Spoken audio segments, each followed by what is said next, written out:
Olá, boa noite. Bem-vindos. A poucos dias da realização do Censo Geral da População e Habitação, a nossa equipa voltou a medir o nível de preparação no meio social. Ouvimos a população sobre este processo importante que vai determinar quantos somos de facto e descobrir as reais necessidades de todos para melhor direcionar os programas de governo.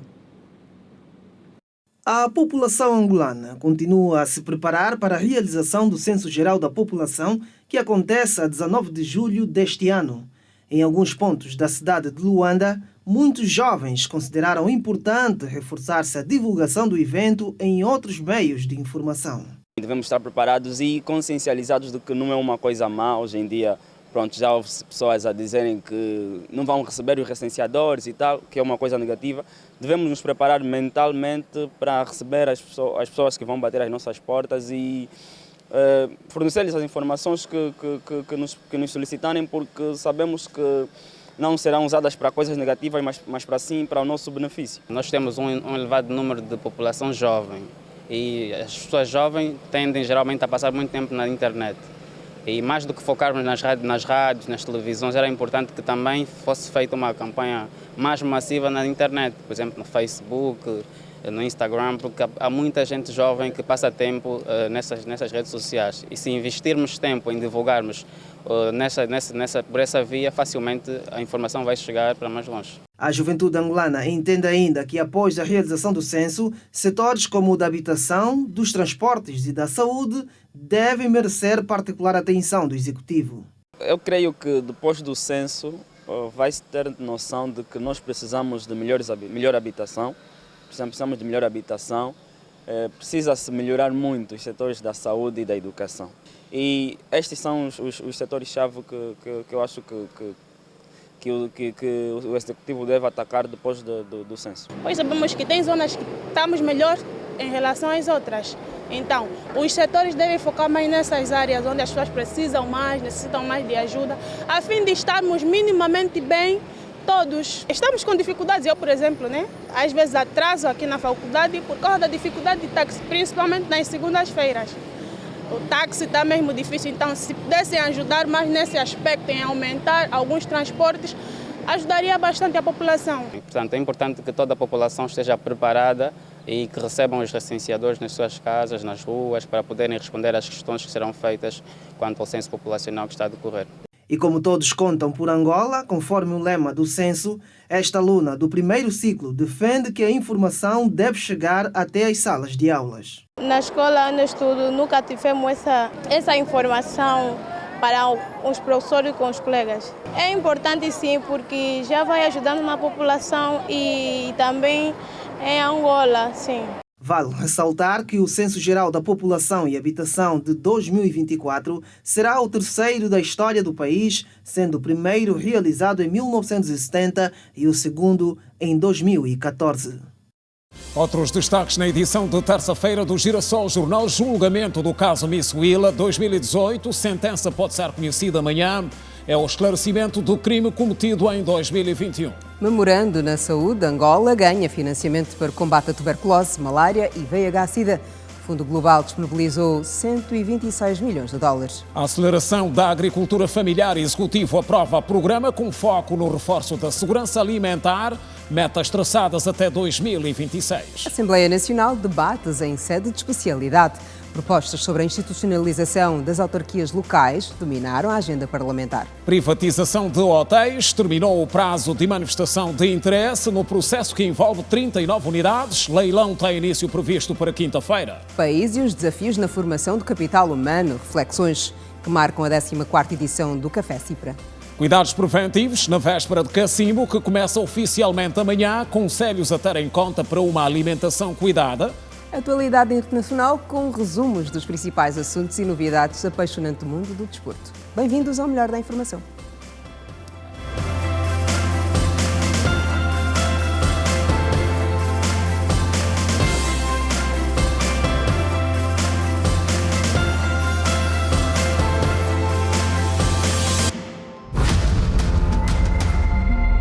Olhos sobre as voltas que o mundo dá.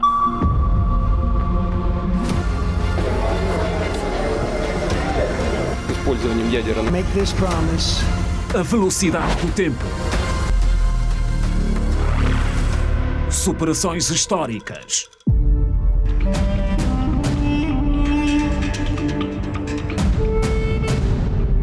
No country more important than Angola. E em África, nenhum país é mais importante que Angola. Conquistas e reviravoltas. A vida na sua dimensão mais verdadeira.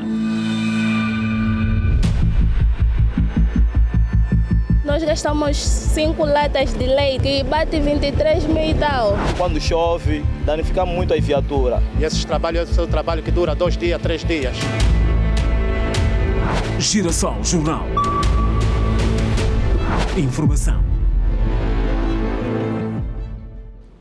Outra vez, boa noite. Na Via, as contas fazem-se com o preço do táxi e a previsão de subida já a partir de amanhã, 15 de maio. Deixa de ter utilidade para os taxistas o cartão de subvenção e passam todos, sem exceção, a comprar a gasolina ao preço oficial. Para quem pretende se dirigir ao local de trabalho ou casa, paragens lotadas e linhas curtas tornou-se o dia-a-dia dos angolanos. Concernente à questão do táxi, há muita especulação que a gente está a ver. Ora, os taxistas fazem linhas curtas, uns cobram 200 kwanza, olha, só da minha casa para este local, ainda nem cheguei no local de serviço. Já gastei por aí 700 kwanza, que na altura eu gastava apenas 400 kwanzas. Sobes nesse táxi e fazem linhas curtas. Trabalho aqui neste lado da Vila de Cacoaco e moro na mineração do Belo Monte e gasto diariamente 2.500 de táxi. O porta-voz da Associação Nova Aliança dos Taxistas de Angola afirma que as enchentes nas paragens deve-se à queda cambial. Nós todos os dias, em função da queda cambial, os táxis vão falindo. E o governo não quer saber de quem faliu, quem não faliu, apesar de todos nós estar a contribuir para o interesse público. Nisto faz com que haja poucos táxis em circulação e muita gente à procura deste serviço. Em relação às linhas curtas, o motorista Adão Tomás afirma que sempre existiu. As rotas curtas, isso já vem existindo de muito tempo, não é de hoje. E o problema que está aí é como? Com a subida do combustível, era 300 kwanza, mas até agora está 300 kwanza, que é a gasolina, 300 kwanza, a gasóleo está 200 kwanza. Então aquilo aí dificultava também a gente fazer uma viagem longa e cobrar um preço assim tão baixo. Sobre a possível subida de táxi, os taxistas declaram que não têm esta informação. Até o momento estou a cobrar 150 kwanza, mas enquanto não oficializarem a 200 kwanza, não posso cobrar 200 kwanza. Eu não posso dizer que vai subir para 200 amanhã ou então não, porque para confirmar que será 200 kwanza temos que ver pelo noticiário. Agora, se o noticiário de momento não dizer nada, então não temos como aumentar o preço do táxi. O porta-voz da ANATA garante que no dia 15 será apenas retirado o subsídio dos cartões dos taxistas e que a possível subida da corrida de táxi irá depender de um consenso com o Estado. Relativamente ao preço do táxi, nós dissemos que, terminados os encontros entre os representantes dos taxistas e o governo, chegaria a fase em que o governo, por si só, sendo o órgão competente para a aprovação final daquilo que foram os acordos, cujas atas já assinamos, publicar os nossos acordos em diário para que a tarifa de táxi seja cobrada nos termos em que acordamos de que viria até a 200 kwanzas. Portanto, é isto que nós estamos à espera. Dia 15, que estamos a nos referir, tem que ver com o consumo final dos cartões da subvenção. E falamos de saúde a seguir. Angola ganhou um novo financiamento para o combate à tuberculose, malária e VIH-Sida, do Fundo Global. O memorando oficial foi assinado hoje. Estamos a falar de 126 milhões de dólares norte-americanos.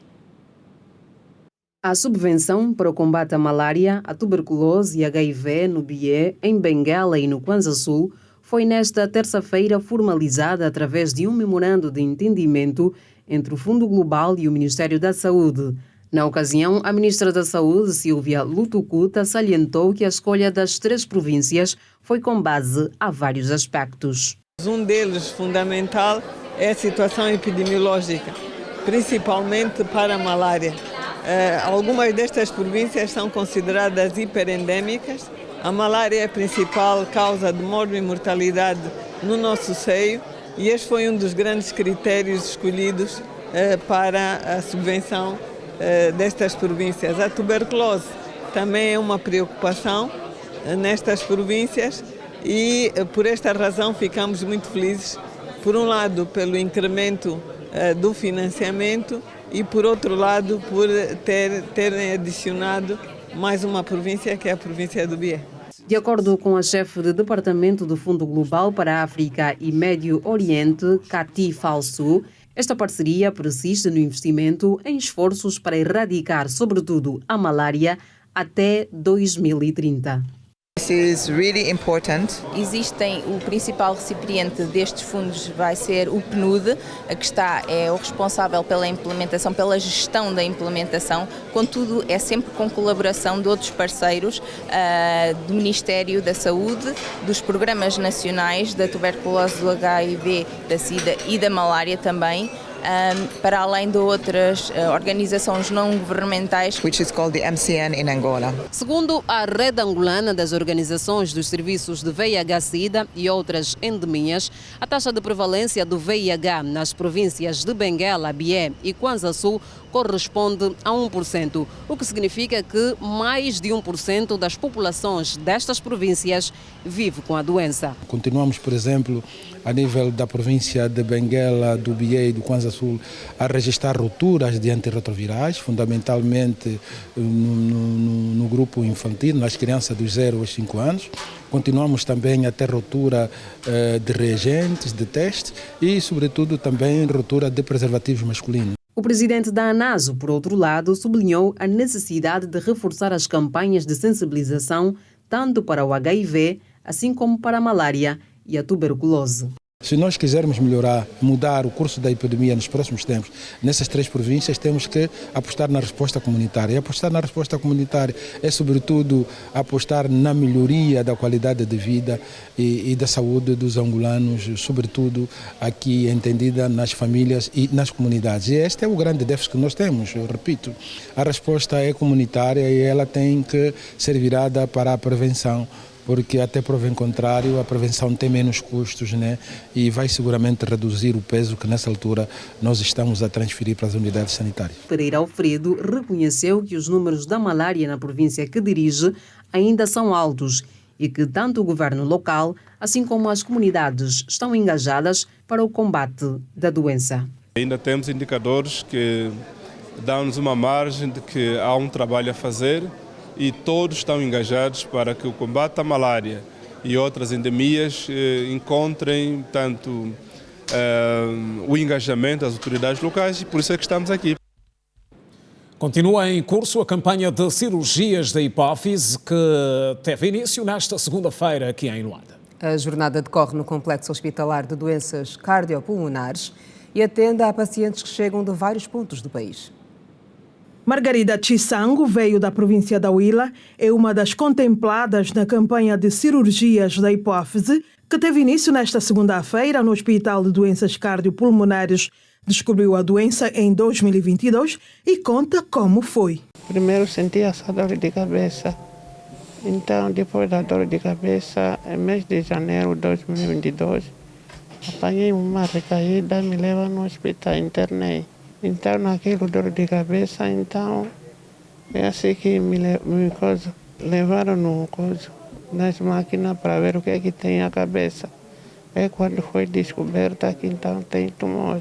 A hipófise é uma glândula do tamanho de uma ervilha que está localizada na base do cérebro e é responsável por quase todas as hormonas do corpo humano. Então é um órgão muito importante, por exemplo, a produção da hormona que estimula as mamas das senhoras para a produção do leite, mas que ao mesmo tempo, quando há uma doença que afeta esta glândula e aumenta muito a produção dessas hormonas, pode ter consequências várias. Nesse exemplo que acabei de dar, por exemplo, o excesso dessa hormona, que é a prolatina, que aumenta a produção do leite, pode dar infertilidade. Então temos muitas senhoras e tem muitos homens também, que têm, além de dores, de queixas como dores de cabeça, alguma alteração de visão, podem ter efeitos como esse que envolvem a fertilidade. Durante 5 dias, serão operados aqui no Complexo Hospitalar Cardeal Dom Alexandre do Nascimento cerca de 3 pacientes por dia com tumor de hipófise. Esta campanha visa completar o estudo dessas pessoas que andam a sofrer dessas doenças, alguns até há mais de 2 anos, desde que têm conhecimento, mas não tinham acesso a todos os exames, então não tinham a certeza exatamente do que tinham. A maior parte desses doentes pode ser tratado por via endonasal, quer dizer que nós podemos fazer estas cirurgias através do nariz, não precisamos abrir a cabeça por cima para poder tratar esses doentes. Então é muito apelativa, uma forma muito menos agressiva. Essas pessoas depois de operadas, é uma cirurgia rápida que dura 1 hora, 1h30.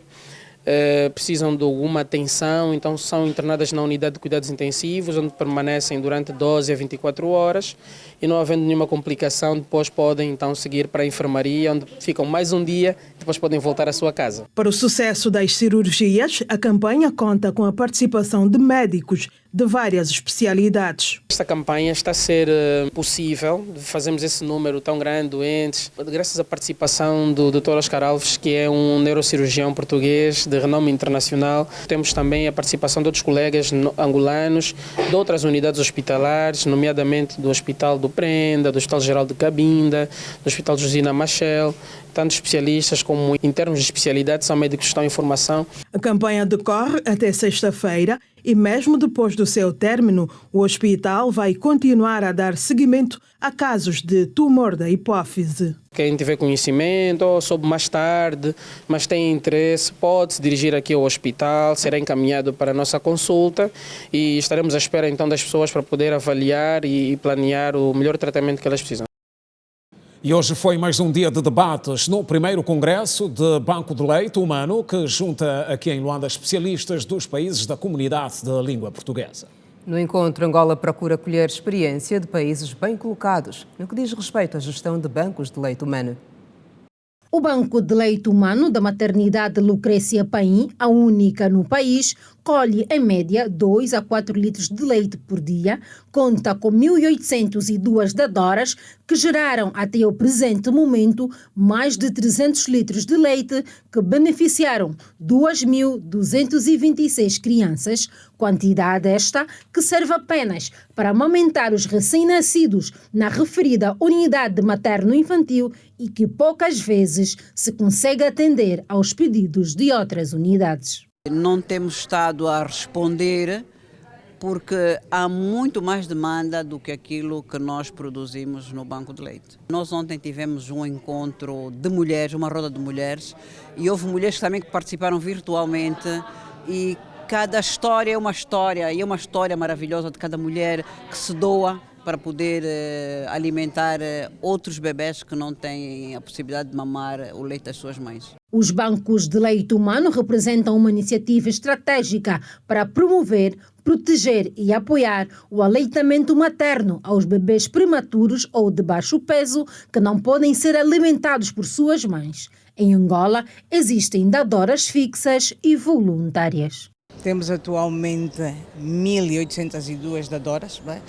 Que vão doando leite, não, muitas vêm das igrejas, temos tido um apoio muito grande do Ministério do Interior, então se tiverem a possibilidade de ir até a maternidade, nós apelamos que vão, que serão muito bem acolhidas, é no 2º piso, que é o serviço de neonatologia, o banco de leite fica logo à entrada e estarão lá e serão bem recebidas. Nós recebemos tanto nos dias de semana como os finais de semana. O Brasil lidera a maior e mais complexa rede de bancos de leite humano do mundo, conhecida por combinar baixo custo com alta qualidade e tecnologia. O Brasil, em bancos de leite humano, ele tem 80 anos de bancos de leite humano, mas na realidade, com esse modelo que nós estamos compartilhando de Angola, com Angola, nós temos 40 anos de existência, são 40 anos de política pública no Brasil. Já de há muito, ele detém a maior e mais complexa rede de bancos de leite humano do mundo, totalmente alicerçada em procedimentos cientificamente embasados, soluções construídas, reconhecidas pela Organização Mundial de Saúde como legítima, que nos pede para compartilhar essa experiência com os países amigos.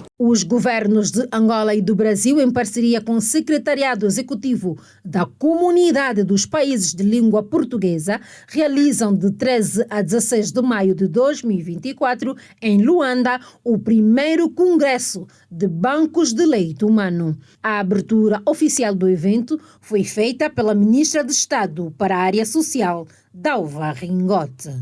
O presente Congresso assume um significado muito particular ao realizar-se no mês em que o mundo potencia a celebração do dia 19 de maio como o Dia Mundial da Doação de Leite Humano, dando-nos a oportuna ocasião para homenagear e agradecer as nossas queridas mães doadoras pelo seu amor materno, pela compaixão, altruísmo e a generosidade para com a vida de neonatos, doentes e prematuros que, necessitando de leite humano, quer por prescrição médica ou por motivos graves, não podem ser amamentados pela própria mãe.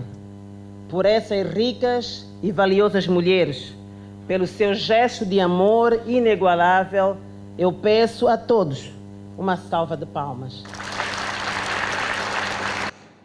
Denúncias no INAC. Os primeiros 3 meses do ano foram de números elevados, que passaram dos 4.000 casos de violência cometida contra crianças. O não pagamento de pensão por parte dos pais lidera as estatísticas, com mais de 2.000 denúncias. Muitas são as preocupações que afligem o Instituto Nacional da Criança. Dentre elas, o maior destaque recai para o número elevado de casos de pais que não pagam a pensão dos filhos. Nos primeiros 3 meses do ano, por exemplo, a nível de todo o país, registrou-se uma cifra de mais de 2.000 ocorrências. Nós registramos um total de 4.000 casos de violência contra a criança, dos quais mais de 2.000 têm a ver com dos pais que não prestam alimento aos seus filhos. Então, é um número ainda muito elevado. E aqui, infelizmente, fazem parte até pessoas com um nível de rendimento aceitável, pessoa com uma instrução acadêmica aceitável, mas essas pessoas negam-se a sustentar os seus próprios filhos por várias razões, né? O facto de não ter uma relação saudável com a mãe da criança, o facto dele um dia ter sido abandonado também, acha que pode abandonar o filho. O responsável acrescentou que a violência sexual contra crianças é a segunda tipologia de caso mais registrada. De janeiro a março já temos 176 casos de crianças que foram abusadas sexualmente. Infelizmente, mais de 80% desses casos aconteceram no seio familiar. Hoje mesmo aqui no INAC foi detido o senhor que foi acusado de ter abusado sexualmente a sua enteada de 5 anos. Esteve cá no INAC para tentar convencer-nos de que era inocente. Acionamos a polícia esteve cá e foi algemado, foi detido a partir daqui do INAC. A criança tem 5 anos, ele é funcionário público, ele tem 55 anos de idade.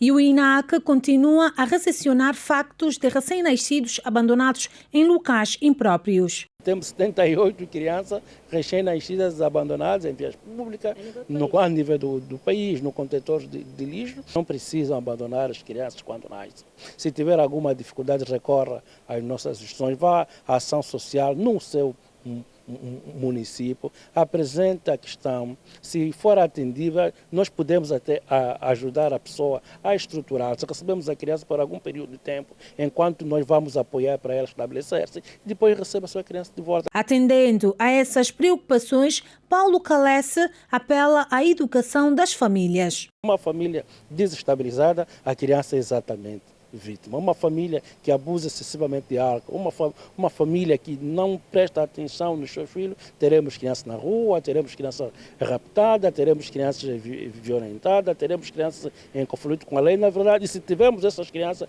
nós vamos comprometer o nosso país. Entretanto, A vice-presidente da República, Esperança da Costa, procede nesta quarta-feira, numa das unidades hoteleiras do país, à abertura da 25ª sessão do Conselho Nacional da Família e para o certame, as expectativas são positivas. Vai ser um conselho extremamente valioso, em que teremos a oportunidade de todos sentados na mesma mesa discutirmos os problemas ligados à família e assumirmos o compromisso de cada um de nós, fazer a sua parte para mitigar os problemas que as famílias têm e priorizar sempre na agenda o diálogo, o amor, a fraternidade e, sobretudo, a compreensão. O evento vai decorrer no âmbito das celebrações do Dia Internacional da Família, assinalado a 15 de maio, sob o lema Investir nas famílias e no alcance das metas dos Objetivos de Desenvolvimento Sustentável. Em Angola, a data começou a ser comemorada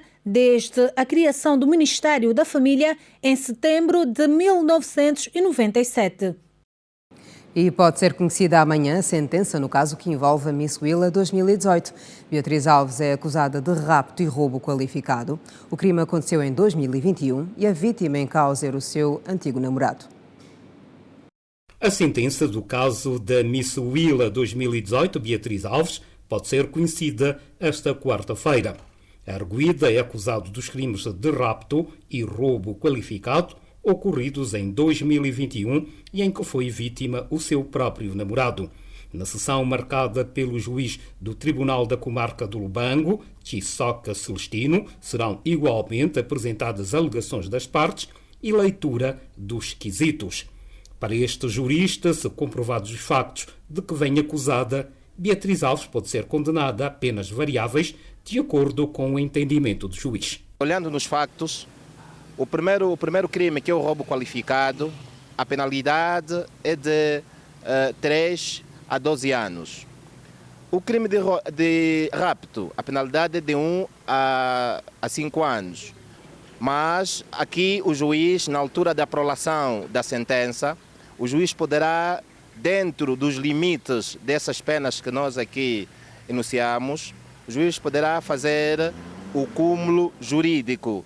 Então, só assim, feito o cúmulo jurídico, o juiz vai decretar uma pena única. O Serviço de Investigação Criminal aqui em Luanda apresentou hoje mais um cidadão acusado de violar sexualmente uma menor de idade. O crime aconteceu no município de Cacoaco e a vítima tem apenas 11 anos de idade. O número crescente de casos de abuso sexual na capital do país gera preocupações entre as autoridades locais e a sociedade em geral.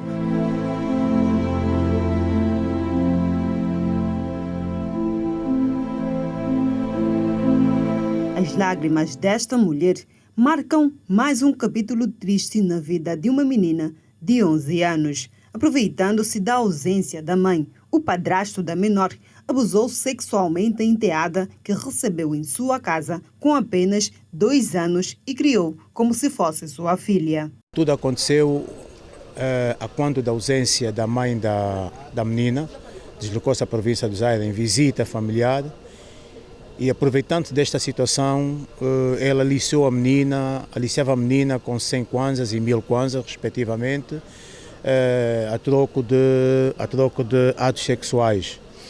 Foi então que ele abusou a menina por via anal, fez sexo com a menina por via anal, 6 vezes consecutivas. Em fevereiro fez 3 vezes, em abril também efetuou outras 3 vezes. Foi ameaçando a menina, caso ela contasse o que ela estava a vivenciar, queria cortar a língua comprida dela e eu iria meter veneno de rato na sua alimentação. O tio da vítima conta que foi graças à coragem da menor que foi possível descobrir o crime. A menina, naquele de querer dormir, o próprio pai, que na qual tem abusado sexualmente, queria mais outra vez. A menina viu que já não vou aguentar mais, não tem o número dos meus tios, não tem o número da minha mãe. Sempre que eu pedia um número no pai, para mim poder explicar isso à distância na mamãe, o papai nunca aceitou. Sempre que eu sentava próximo das outras crianças, o papai sempre me tirava lá, me dava berro, praticamente ficava com medo que eu pudesse falar. Mas chegou num momento em que já não aguentava mais, porque o papai queria mais.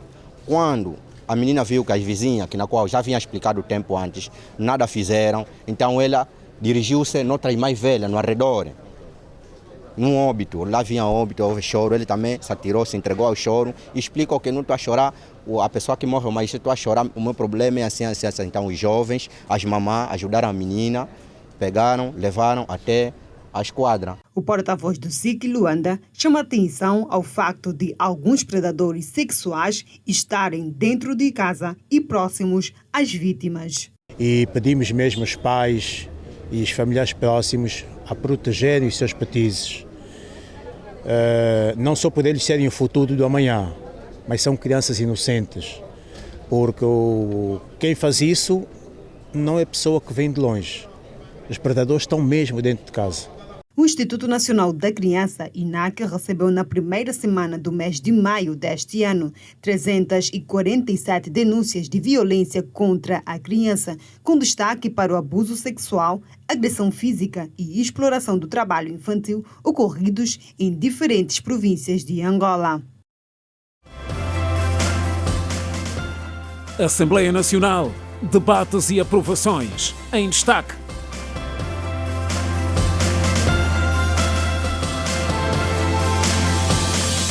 Esteve hoje reunida a Comissão Económica do Conselho de Ministros, sob a orientação do Presidente da República. O encontro analisou várias propostas importantes. Destaque para a aprovação do Programa de Aceleração da Agricultura Familiar, com foco no reforço da segurança alimentar até 2026.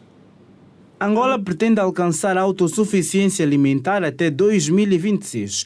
Para o cumprimento desta meta, foi aprovado esta terça-feira pela Comissão Económica do Conselho de Ministros o Programa de Aceleração da Agricultura Familiar e Reforço da Segurança Alimentar 2023-2026. A segunda reunião ordinária deste órgão foi orientada pelo Presidente da República, João Lourenço. Entre os vários objetivos definidos pelo Fundo de Apoio ao Desenvolvimento Agrário, FADA, Angola quer ter mais de 190 mil hectares de terra cultivada até finais de 2026.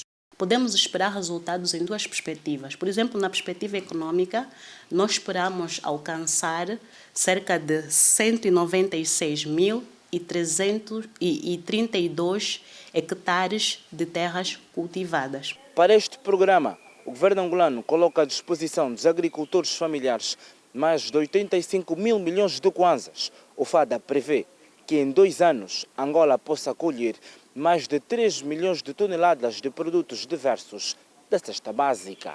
Por outro lado, Felisbela Francisco explicou que este programa vai financiar mais de 1.000 caixas comunitárias inseridas em cooperativas agrícolas até o fim do projeto, que deverá beneficiar mais de 600 famílias. A nível da produção, nós esperamos colher cerca de 3.557.000 toneladas de produtos diversos que fazem parte da nossa cesta básica, entre cereais, raízes e tubérculos e hortaliças.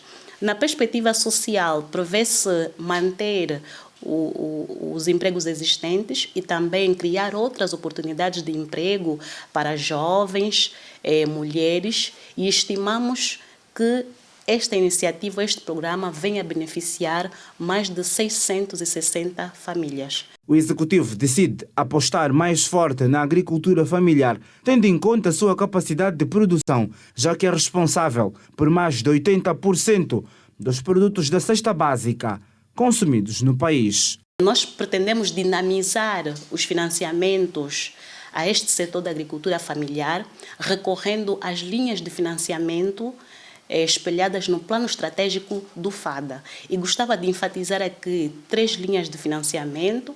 Uma primeira linha é a linha de apoio à produção, que consiste em financiar a aquisição dos fatores de produção ou dos insumos. Estamos a falar de sementes, fertilizantes, adubos, pesticidas. A linha de apoio ao investimento, que consiste na aquisição de equipamentos agrícolas. Estamos a falar de tratores de pequeno porte, motocultivadoras, pequenos sistemas de irrigação, motobombas, motosserras. E a linha de apoio à comercialização, que consiste em financiar meios rolantes para o escoamento da produção do campo para as superfícies comerciais. E ainda hoje o Presidente da República recebeu em audiência o chefe de Departamento de África e Médio Oriente da missão de alto nível do Fundo Global, que manifestou o interesse de continuar a fortalecer cada vez mais a sua parceria com o Estado angolano. O Fundo Global está interessado em fortalecer cada vez mais a sua parceria com o Estado angolano, no que a saúde pública diz respeito. Nessa perspectiva, foi até o Palácio Presidencial a chefe de Departamento da África, Médio Oriente da missão de alto nível deste órgão mundial, onde foi recebido em audiência pelo Presidente da República. Este órgão considera que Angola tem feito uma gestão necessária, associando o desenvolvimento social ao desenvolvimento econômico, visando melhorar o sistema de saúde do país. Portanto, o que nós vemos nos últimos anos, o governo de Angola tem estado, portanto, a colocar a saúde na sua agenda de desenvolvimento, tendo considerado as questões de saúde não apenas como uma opção política, mas também como uma opção da agenda de desenvolvimento, isto é, através do aumento de orçamento, assim como a disponibilização de fundos para o tratamento destas 3 doenças e outras. Também nisto nós vemos investimentos específicos e compromisso no que diz respeito a recursos humanos, infraestruturas, reforço das cadeias de aprovisionamento, sistemas de laboratórios, sistemas de dados, no sentido de se poder prestar serviços de saúde de qualidade à população angolana. Em termos de financiamento, o Fundo Global vai disponibilizar 126 milhões de dólares para o combate à malária, tuberculose e HIV e para o reforço do sistema de saúde nacional. Vimos Angola no sentido de abordarmos a nossa longa parceria entre o governo de Angola e o Fundo Global no que diz respeito ao combate à tuberculose, HIV e malária. Portanto, também estamos agora em vista de assinatura de uma doação para o combate a essas doenças e também reforço, portanto, do sistema de saúde angolano. Benguela, Kwanza Sul e Bié serão as províncias onde este programa será desenvolvido. Desde que está em Angola, o Fundo Global já investiu mais de 4 mil milhões de dólares em projetos sociais que visam melhorar e reduzir os problemas do setor da saúde. Delegação do Fundo Global recebida no Palácio da Cidade Alta. O país e o desafio da formação de capital humano. No próximo bloco, o resumo das reflexões que marcam a 14ª edição do Café Cipra. E ainda os assuntos em destaque que marcam resumo além das nossas fronteiras. Fique ligado a nós, não saia daí. Até já.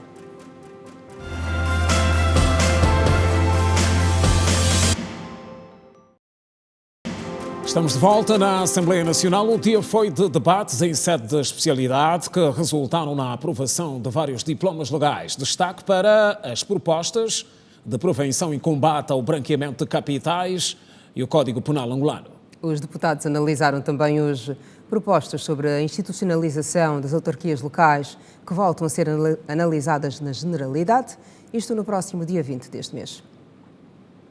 Entre os documentos discutidos e aprovados na reunião conjunta na especialidade, na Assembleia Nacional, destacam-se o relatório parecer conjunto da proposta de lei de alteração da Lei da Cooperação Jurídica Internacional em matéria penal, a proposta de lei que altera a Lei de Prevenção e Combate ao Branqueamento de Capitais e Financiamento do Terrorismo.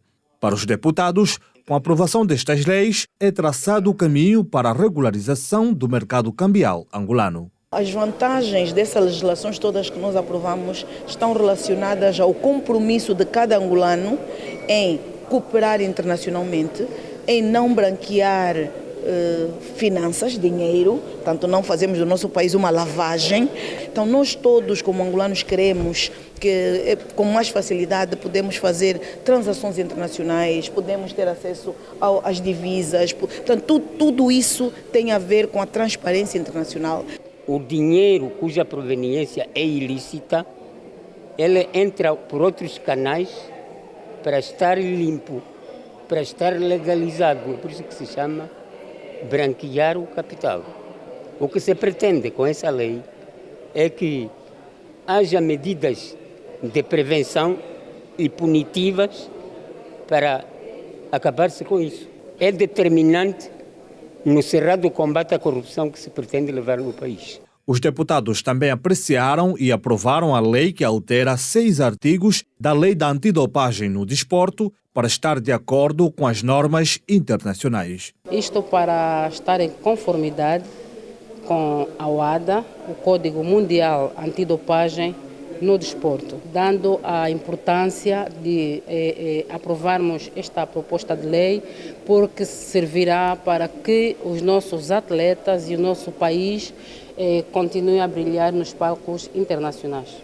Na generalidade, foram também apreciadas propostas como a Lei sobre a Institucionalização das Autarquias Locais, o Estatuto Remuneratório dos Titulares dos Órgãos e Serviços das Autarquias Locais, a Lei Orgânica da Guarda Municipal e a Institucionalização Efetiva das Autarquias Locais, que vão à apreciação e votação no plenário no próximo dia 23 de maio.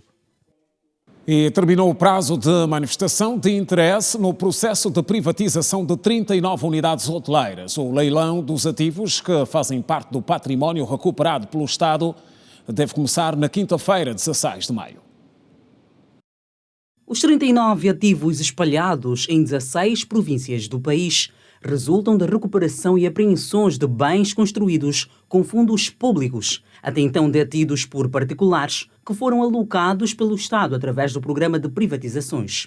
Até esta segunda-feira tinham sido entregues mais de 40 propostas. Entre os 39 outrora pertencentes ao empresário Carlos São Vicente, dos da Rede IU, 13 estão operacionais e 15 paralisados. Já na Rede ICA, um operacional, 6 inacabados e 3 estão paralisados. E na Rede BINA, um dos hotéis situado no Soio, província do Zaire, está paralisado. O leilão de todos estes ativos, segundo o calendário do IGAP, está previsto para esta quinta-feira. O executivo angolano prevê ainda privatizar até o final do ano vários ativos, entre os quais a ENSA, a Bodiva, o Standard Bank Angola e a TV Cabo, através da oferta pública inicial, todos por via do leilão eletrónico. O programa de privatizações de tutela do Ministério das Finanças e execução do Instituto de Gestão de Ativos e Participações do Estado foi alargado até 2026. Só este ano deverá alocar mais de 30 ativos, de um total de 60 catalogados, sendo que já rendeu cerca de 1.000 milhões de kwanzas e prepara a abertura em bolsa de capital de ativos estratégicos do Estado angolano. E olhamos agora para o que marcou a edição 14 do Café Cipra, que debateu nesta terça-feira os desafios do país no domínio da formação do capital humano. O nível de ingresso no ensino superior em Angola está aquém do desejado, admitiu a Ministra do Ensino Superior, Ciência, Tecnologia e Inovação.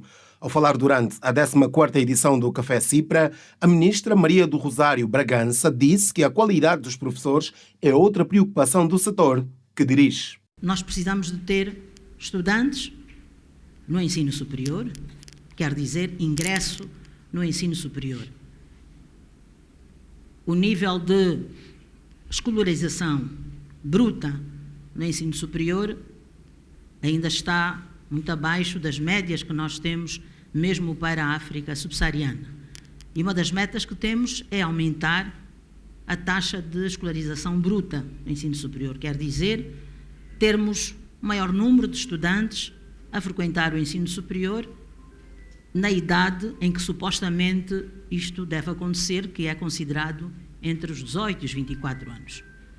E o Estado tem o desafio de prover mais condições para mais estudantes estarem nas instituições públicas, sendo certo que é reconhecido que existe aqui um desequilíbrio considerável. Temos cerca de 70% nas instituições privadas e as restantes nas públicas. Por sua vez, o Ministério da Educação se debate com a necessidade de formar mais e melhores professores. Luísa Maria Grilo, titular do setor, fala dos fatores que têm contribuído negativamente para a baixa qualidade dos docentes. Precisamos de professores de qualidade, logo precisamos de melhorar a qualidade da nossa formação, mas temos um choque porque as infraestruturas onde funcionam os nossos cursos de magistério, infelizmente, não são as mais adequadas. As infraestruturas são normalmente adaptadas e nós temos necessidade de formar professores para o primeiro ciclo do ensino superior, do ensino secundário, e o primeiro ciclo é sempre penalizado. No desafio do desenvolvimento do capital humano, o Ministério da Administração Pública, Trabalho e Segurança Social responde por 2 programas, como fez saber a titular do Ministério, Teresa Rodrigues. Estamos a falar do programa da modernização da administração pública e capacitação da administração pública e também relativamente ao programa de capacitação da formação profissional. Importa aqui destacar que no domínio da administração pública nós temos, por via da INAP, que é a Escola Nacional de Administração e Políticas Públicas, a grande responsabilidade da formação dos funcionários públicos e agentes administrativos ao nível do domínio da administração central, local e do setor empresarial público. Na ocasião, o diretor do Gabinete de Quadros do Presidente da República, Edson Barreto, disse que até 2027 a formação de professores será exclusiva do Departamento do Ensino Superior.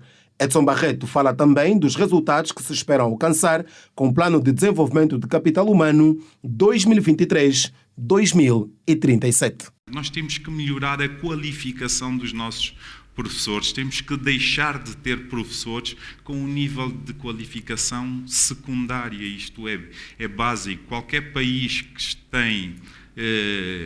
se encontra bem posicionado nestes testes que são feitos internacionalmente para aferir a qualidade dos seus sistemas educativos, nós não encontramos lá professores com nível de ensino secundário, isto não cabe na cabeça de ninguém. E nós também temos que fazer este caminho, já está a ser feito, e até 2027 o que se preconiza é que nós deixemos de abrir cursos de formação de professores que não sejam nas instituições de ensino superiores. Mercado, trabalho e comprometimento. Reflexões em destaque.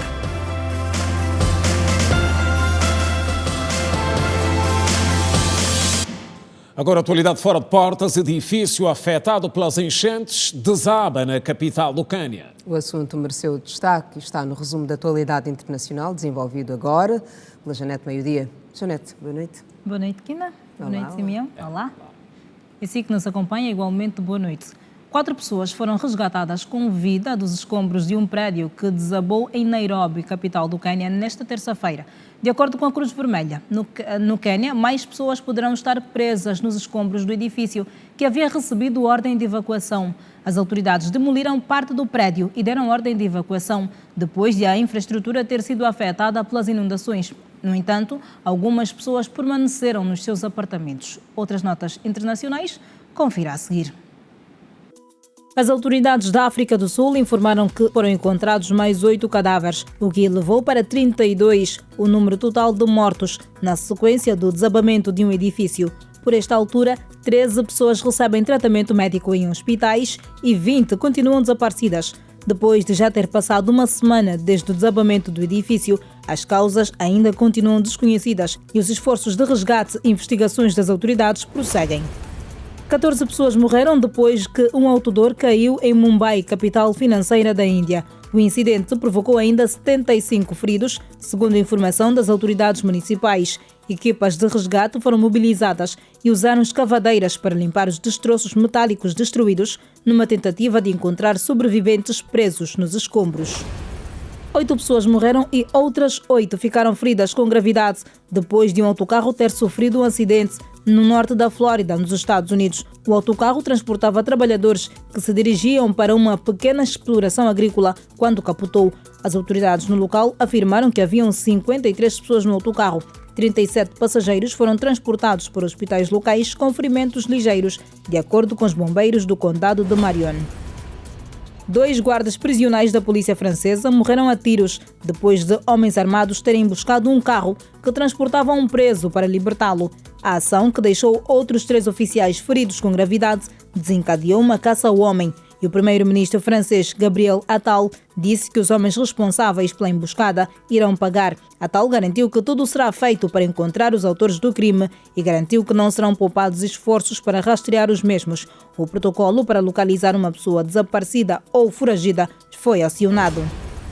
O secretário de Estado norte-americano Antony Blinken reuniu-se com o primeiro-ministro ucraniano em Kiev nesta terça-feira e considerou que a assistência de apoio orçamental suplementar que irá chegar à Ucrânia é mais uma demonstração do compromisso dos Estados Unidos com a Ucrânia, que é um país soberano, independente e próspero. Blinken visita a Ucrânia pela primeira vez desde a aprovação do pacote de ajuda de 61 bilhões de dólares, há muito atrasado no mês passado.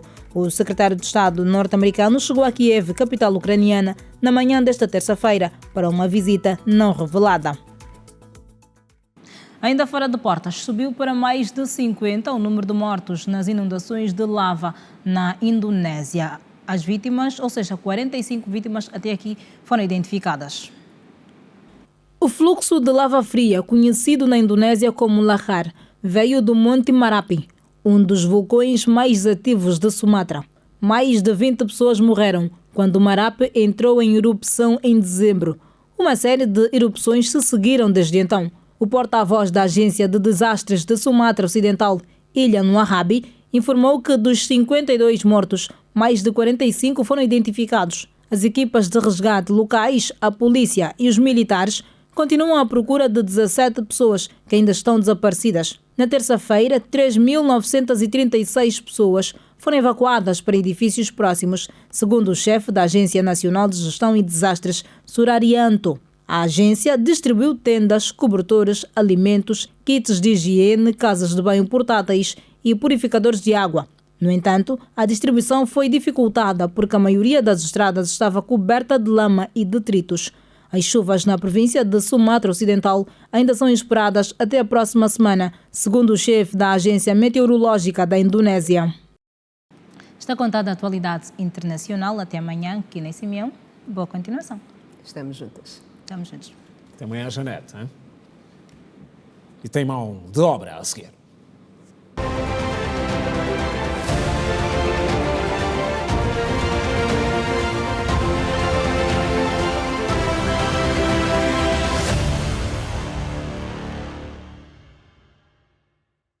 Pois e de reflexão para o quadro Mão de Obra, trazemos hoje exemplos de dedicação ao trabalho, comprometimento que tem faltado, e muito, por parte de alguns profissionais, seja em que área de trabalho for. Mas é determinante para os melhores resultados, até porque elevam a qualidade profissional. Vamos acompanhar a reportagem da Emília Pascoal. Muitas pessoas passam a maior parte da vida profissional presas a empregos que não lhes trazem satisfação. A sensação de estar preso a uma rotina que não é gratificante pode levar à insatisfação e estresse. A diretora de conteúdos, Rosa de Souza, afirma que quando trabalhamos com o que amamos, temos inúmeros benefícios para a vida profissional e pessoal. Eu escolhi a minha profissão, então acaba por ser muito mais fluido o meu trabalho. Então, eu não estava à procura de riqueza, eu estava à procura de felicidade. E eu tenho isso, por isso eu me comprometo muito com aquilo que é o meu trabalho, respeito muito o meu trabalho e me entrego muito mais. Para o chefe de transportes, Francisco Aguiar, o comprometimento é o mais importante para assumir as responsabilidades e cumprir com as obrigações com qualidade. O nosso trabalho, na verdade, tem que ser com muito dinamismo, acima de tudo, e aquela força de vontade, que nós nos levantamos muito cedo, ou seja, temos um período de começarmos e praticamente não temos a hora exata da gente largarmos. Isto vai em função da carroria, essa coisa toda, porque nós prestamos trabalho aos clientes e há trabalhos que não podem ficar para outro dia. O cliente quer hoje, tem que ser hoje que tem que ser feito. Dizer que eu sobretudo, 6 horas já estou de pé, monitorizar aqui os carros, a saída das máquinas para um lugar, onde for necessário, onde é que as máquinas, nesse caso, são alugadas, assim como os caminhões, tudo um pouco aqui dentro. Temos que saber onde vai, quanto tempo é que as máquinas vão lá fazer. É a hora de largar, isso vai em dependência do serviço. Para esta profissional de saúde, Isabel Miguel, a humanização é o primeiro passo para a produtividade e superar os obstáculos diários. Humanização, né, que a gente implementa ali, e comprometimento, porque saúde é cuidar. Cuidar é uma coisa muito bonita. A saúde, a enfermagem, no seu estar, é a arte de cuidar, nós aprendemos, então nós nos entregamos de corpo e alma. Tem aqueles momentos, às vezes, que a gente não está bem de saúde, mas mesmo assim viemos para aqui e atendemos o paciente, porque nós sabemos que ele não tem onde ir buscar mais, ir recorrer, então se vem até aqui e nós estamos aqui, nós devemos recebê-lo. No final de tudo, o mais importante é o resultado final. Eu amo criar, eu gosto de criar, eu gosto de estar aqui sentada, pensar, olha, agora vamos fazer isso, vamos fazer o final de ano de helicóptero ou no avião, então você quer dar asas à tua imaginação. Então, quando estou aqui nesse processo de criar coisas, de ver aquelas coisas a serem materializadas, e quando a tua criação acaba por ir para o ar, então a sensação é muito boa.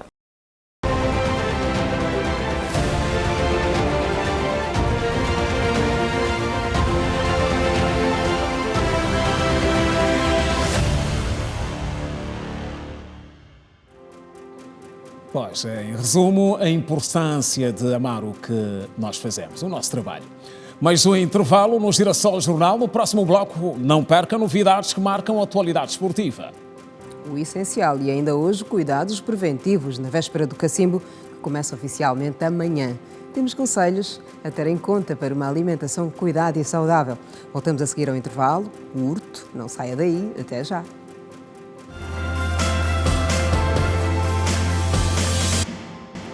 Já de volta e está pronto o Manuel da Cruz com o melhor do desporto. Manuel, boa noite. Quais são as novidades? Boa noite, Quina. Boa noite, Simeão. Olá, Manuel. Amanhã já teremos o clássico dos clássicos, Pedro de Luanda, 1º de agosto. Avança. Boa noite a todos. Estar presente nos Jogos Olímpicos e ajuizar uma final de um campeonato do mundo são os objetivos de Gerson Emiliano. Em entrevista no Desporto na Rede desta terça-feira, o árbitro assistente internacional angolano Gerson Emiliano destacou o principal objetivo a atingir. O maior desafio meu é mesmo chegar ao terceiro Mundial e chegar à final. Caso não, chegar ao terceiro Mundial e fazer o melhor. Caso não, melhorar sempre a cada dia para poder, primeiro, identificar os desafios e depois dar oportunidades aos outros jovens angolanos. Eu quero sempre mais. Isto é uma realidade e eu sempre tracei os meus objetivos de acordo a ser melhor a cada dia. E um dos meus desafios atuais é chegar ao terceiro Mundial e, se só a sorte permitir, fazer parte do jogo da final. Com um currículo invejável, Gerson Emiliano, de 40 anos, pretende ser exemplo para os angolanos quanto à realização de sonhos. Com este desafio e este propósito que Deus me permitiu, eu consigo sempre abrir portas e mostrar à sociedade que é possível, num outro desporto, numa outra atividade, poder realizar um sonho ou poder mostrar à sociedade que neste caminho é possível caminhar. Gerson Emiliano esteve presente em 6 fases finais do Campeonato Africano de Futebol. A mais recente participação do angolano foi no CAN da Côte d'Ivoire, onde fez parte do quarteto escolhido para juizar a final entre a seleção ivoiriense e a Nigéria. Natural da província da Huila, Gerson Emiliano participou em 2 campeonatos do mundo, em 2018 na Rússia e em 2022 no Catar. Está indicado para o jogo da primeira mão da final da Liga dos Campeões Africanos em futebol entre o Esperance de Tunis da Tunísia e o Al Ahly do Egito no final de semana. Foi também nomeado para estar presente nos Jogos Olímpicos de Paris 2024. E do futebol, de olhos no clássico dos clássicos, o avançado do Petro de Luanda, Tiago Azulão, pretende voltar os golos frente ao 1º de agosto. Em véspera de grande clássico angolano, o clube tricolor já está preparado para mais um grande duelo. Nesta terça-feira, o avançado do Petro de Luanda, Tiago Azulão, falou em conferência de imprensa sobre a importância de uma partida frente ao 1º de agosto. Sabemos da importância desse jogo, por ser um clássico, por ser um jogo que os adeptos, principalmente do Petro, gostam muito que a gente consiga esse êxito nesse confronto.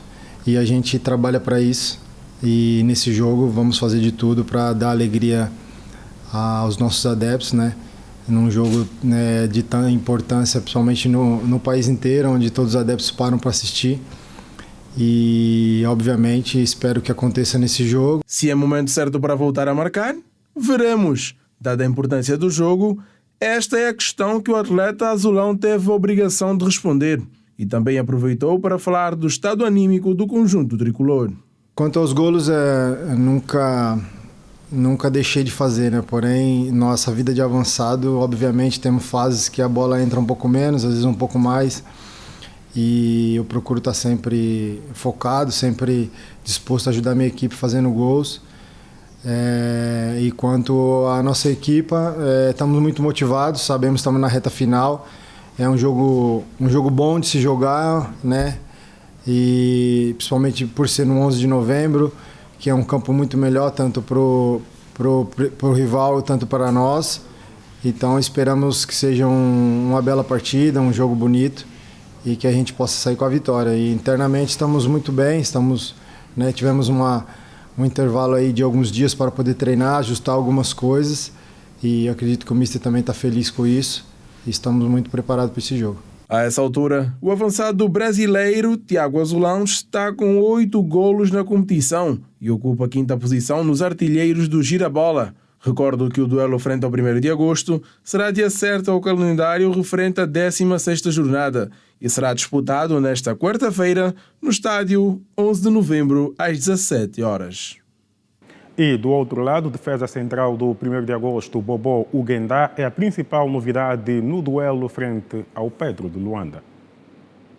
Depois de mais de 2 semanas a contas com o departamento médico do clube militar por conta de uma lesão contraída no embate frente ao Sporting de Cabinda, o experiente jogador congolês Bobo Ugenda, de 34 anos de idade, é carta confirmada de Filipe Nzanza para o clássico número 87 do futebol angolano. Apesar de recuperar agora, o defesa central garantiu que a sua equipa está motivada para vencer mais uma vez o arquirrival. Estava lesionado, aconteceu no jogo em Cabinda com Sporting, mas não foi grave, a lesão não foi grave, foi de leve, mas precisava mesmo a recuperar com a equipa médica. Mas sobre o jogo do Petro, é um jogo muito importante para nós. Dava mesmo para jogar na semana passada, mas a equipa médica, a equipa técnica acharam para descansar um pouquinho, para fazer bom jogo de amanhã. A equipa está boa, está motivada, porque é um derby. Um derby é tipo uma final. E para ganhar, independente da nossa posição na tabela classificativa, mas é um derby. A alegria que nós vamos dar amanhã nos nossos adeptos é ganhar o Petro. A equipa está mesmo motivada para fazer um bom jogo amanhã. Questionado se não é arriscado demais voltar aos campos num duelo de tamanha responsabilidade, Bobo Ugenda convidou-nos a fazer a mesma pergunta depois do apito final. E nós, como já falei há pouco tempo, na nossa cabeça é um derby. Nós vamos entrar amanhã para ganhar um jogo. Não vai ser fácil, Petro é uma grande equipa, temos que respeitar o Petro. Mas nosso foco é ganhar um Petro amanhã. A alegria que nós vamos dar nos nossos adeptos. Este será o Super Clássico número 87. O Petro de Luanda tem 33 vitórias contra 29 do 1º de agosto e 29 empates pelo meio. Os petrolíferos vão a esta partida na 2ª posição da tabela classificativa com 53 pontos. Os militares são os 7º colocados com 35 pontos. Clássico dos clássicos, número 87, amanhã, Petro de Luanda, 1º de agosto. Tudo dito, Kina Simeão, continuação do Bom Jornal. Obrigada, Manuel. Até amanhã. Estamos juntos. Estamos juntos, Manuel. O cacimbo começa oficialmente amanhã e para quem não é amigo do frio, os cuidados preventivos são redobrados. Desde o vestuário à alimentação, o que se aconselha é o cumprimento rigoroso das recomendações, apesar de que nem todos pensam da mesma forma. Para uns é a melhor época do ano, para outros nem tanto. A mudança de estação, que traz consigo as mais variadas alterações que vão desde o clima até os reflexos na saúde humana, podem, por outro lado, estar relacionados ao que se come nesta véspera. Nesta época é importante variar as refeições, né? É sempre bom contar com o número de refeições que vai consumir ao longo do dia. É importante porque sabemos que muita gente gosta de pular as refeições. Realmente aí não vai constituir todos os nutrientes que o seu organismo precisa. Então, nessa fase que a nossa imunidade tem a tendência de cair, então o número de refeições é importante, começando por aí. E começar a incluir elas aí nos seus horários, como o pequeno almoço, os lanches, o almoço, o jantar. Principalmente as frutas, que são ricas em vitamina C, né? Que melhoram aí a nossa imunidade, como a laranja, a tangerina, o limão. A goiaba muita gente não sabe, mas tem bastante vitamina C, o caju, o abacaxi. São frutas que melhoram bastante aí a nossa imunidade nessa época de frio. Além das frutas, as atenções devem ser dedicadas também aos pratos quentes, até porque manter o corpo aquecido não fica apenas para o exterior, mas o interior é igualmente indispensável. Porque nessa fase precisamos de alimentos que aqueçam mais o nosso organismo. Caldos, sopas, é interessante. E nessas sopas inclui bastante verduras, as folhas. E também podemos incluir a batata doce, também rica em vitamina C. Outros legumes como a cenoura, a beterraba. Embora em menos quantidades, mas é interessante incluir esses alimentos nesta época de frio. Não esquecendo também as carnes. As carnes são importantes, de preferência as mais magras. O peixe, o frango, pode incluir também os ovos. A coloração dos pratos nos mais variados tipos e formas de preparação devem ser a regra no cardápio do dia a dia. Todas as nossas folhas dos nossos mercados paralelos são todas funcionais. Podemos consumir sim a rama, a jimboa, o quizaca, o repolho, a berinjela, os quiabos. Todas elas são importantes sim no nosso prato. É interessante que eu vou chamar aqui a atenção. Nós gostamos muito de comer somente essas verduras com fungo. Está errado. Podemos acompanhar sim também com uma batata doce, com uma mandioca, com inhame, com arroz, com uma massa. Por que não fazer um arroz de berinjela, né? Um arroz de quiabo? Exercícios físicos e a ingestão correta de líquidos são outras recomendações que, segundo a especialista, não se podem dispensar na época do cacimbo. O incumprimento de uma refeição adequada pode levar a outras complicações. Por exemplo, pode aumentar o peso, a obesidade também já é uma consequência, é uma doença, né? E essa obesidade pode desencadear a outras patologias, por exemplo, como a diabetes, hipertensão, doenças cardiovasculares. É que eu digo sempre, o alimento é o nosso remédio e também é o nosso veneno. Então temos que ter bastante cuidado quando formos colocar um prato à nossa mesa e que seja sempre saudável.